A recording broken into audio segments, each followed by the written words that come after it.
Here I have a German wall clock.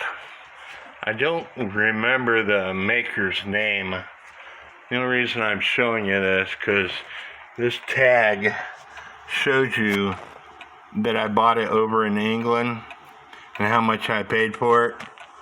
I paid £30 for it at that auction site. But I really like this clock. It sounds beautiful. I